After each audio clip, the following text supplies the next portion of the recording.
I'm here at ACPA's Institute on the Curricular Approach, and just this morning I got a chance to do a centering experience for all of the participants where I got to talk about the history of the curricular approach, some foundations, some components, and some evolutions of a curricular approach.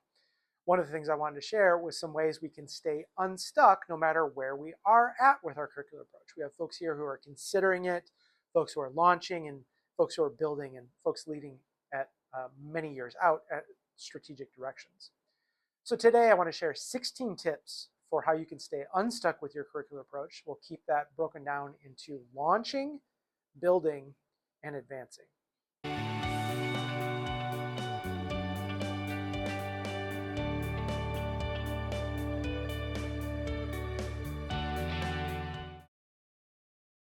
When we think about launching your curricular approach, this is when we're just getting started. 3 tips to staying unstuck. One is assess where you're at. Are you just thinking about this, or are you deciding and ready to launch? Have you created learning aims but never really got going with it and you need to relaunch? Where are you at and where are you headed? Another thing we can think about is making sure we get buy-in and support and ownership. A lot of folks bring their teams to ICA to do that, and that's a great way to do that. But some can't bring all of their team, and the folks who come here have a hard time kind of championing the curricular approach on behalf of everybody. So a lot of times I work with campuses to do a 90-minute session virtually or in person on the foundations of a curricular approach to get everyone on board.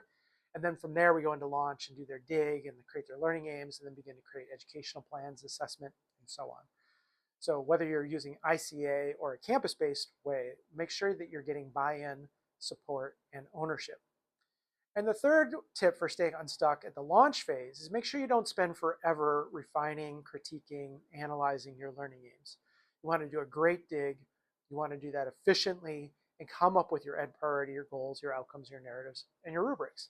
But some folks get tempted to stay in arguing about words for way too long. Now, these words are really important, so you want to get them right, and you want to discuss them.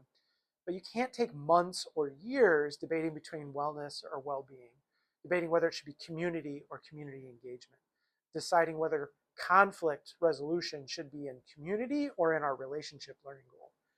Do your best thinking, move forward, and a lot of clarity will come as you go to the implementation stage. Now, for those of you who have launched your curricular approach and are in the building, you might be on year 1, more likely year 2, 3, 4, 5, something like that. A few things that I find can help people stay unstuck. The first one is making sure you're not creating program level, department level, or office level learning goals and learning outcomes. If you have a divisional approach, you want one set of learning aims for everyone in the division or your institution. And then you want micro level for each strategy, each workshop, each video, each appointment. What you don't want is a meso or middle level of learning goals and learning outcomes for the program, function, office, or department. A lot of times we do this as a division, and then departmental leaders feel like they have to do that at their level, and they don't. That middle level just gets in the way. Save yourself the time, save yourself the obstacle.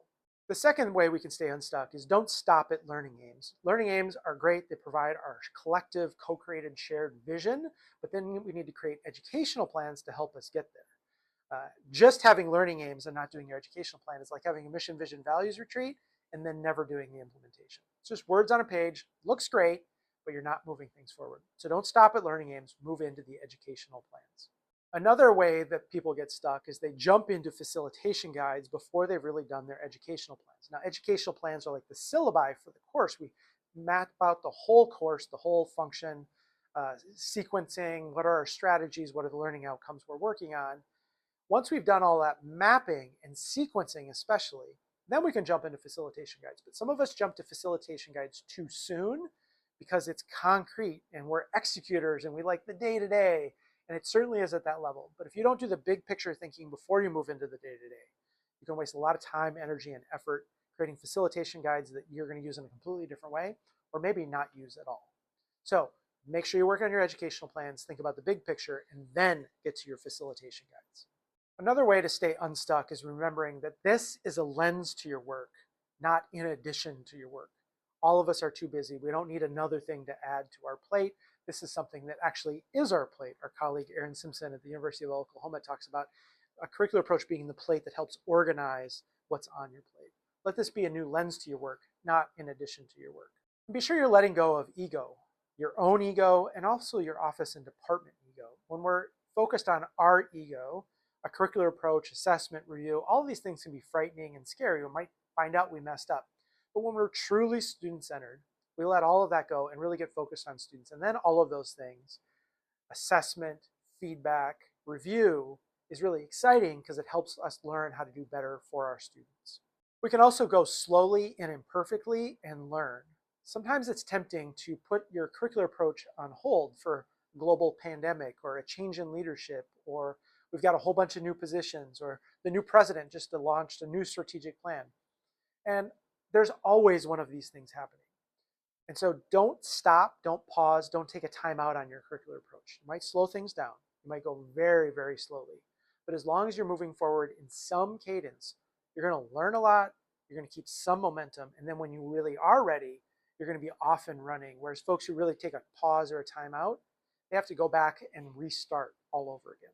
So go slowly and imperfectly and learn along the way. Another tip is to lead with resistance. With a curricular approach in any major change, you're going to have resistance. And resistance is actually a sign of progress.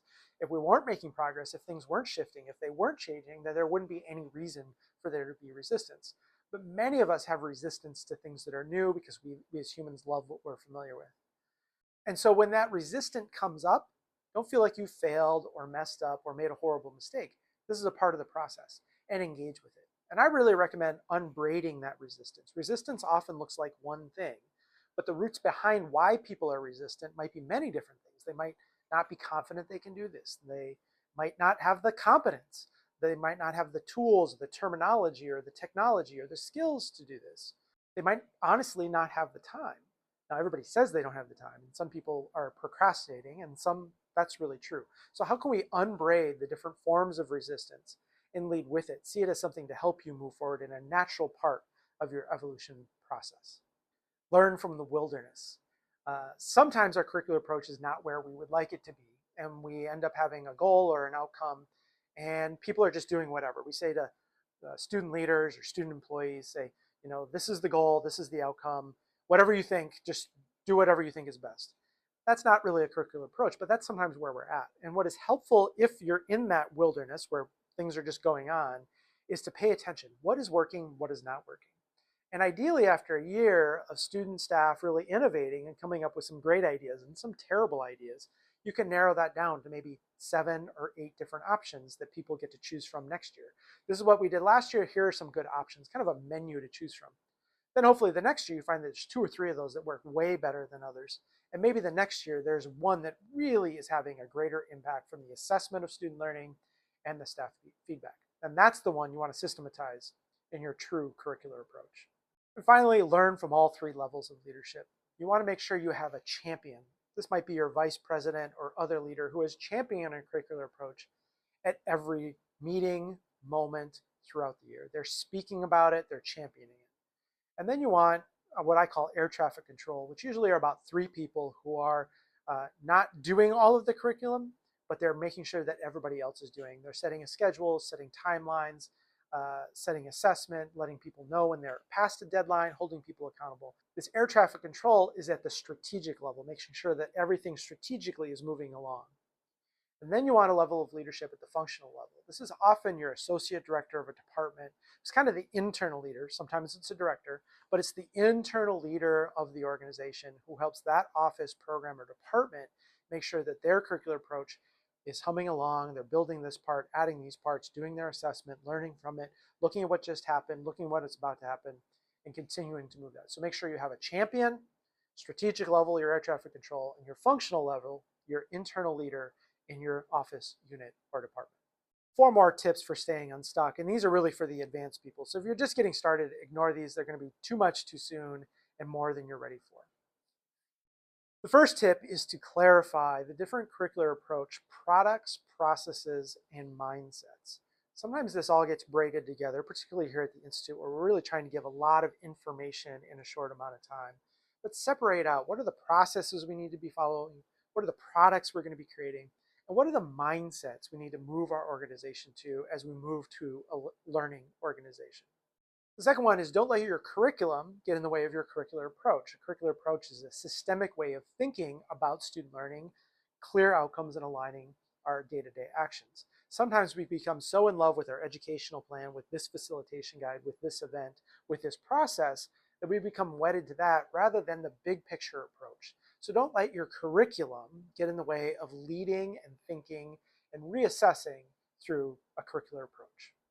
And assess where you're at. Now, I started with assess where you're at if you're launching, but if you're advancing, where are you at? I have 6 stages for a curricular approach. There's probably many more than that, but looking at that might help you see where are you at and how do you want to move forward. It's not a binary of we're not doing a curricular approach and now we are. There's a whole journey, a whole continuum, a whole pathway. And knowing where you are can help you identify where you want to move to next, rather than where you are and then an unrealistic jump in your progress. So where are you and how do you move your people, your organization, your processes, your products, and your mindsets forward? And finally, keep the momentum going. I talk about the 5 R's of maintaining momentum. A renewal, where you're renewing this for new staff who have been there. A refresh, or maybe you're rethinking about things. Redoing your learning aims. A retreat where you're setting aside time to work on this. You might do a review, internal or external, and then reports. Those are the 5 R's. All of these can help you maintain your momentum. So think about where you're at, what you need, and how you want to keep advancing your curricular approach. We heard from folks this morning who are in their 4th iteration in 12 years, their 5th iteration in 8 years. That's a very natural, normal part of the process. So if you feel like you need to develop a new iteration, probably doing things just right. I had the opportunity this morning to talk with all of the participants at the Institute on the Curricular Approach about the foundations and the basics, the history, the foundations, the fundamentals, the components, and the evolutions. I'm really excited to be able to share with you in this video 16 tips for advancing your curricular approach wherever you are, so you're staying unstuck and keeping moving, whether you're just getting ready to launch, whether you're building, or you're advancing your curricular approach. I've worked with more than 100 different institutions to launch their curricular approach. I work with some of those institutions in an ongoing way to continue to support their development. I love learning with and from them. And if I can support you in your curricular approach, let's connect.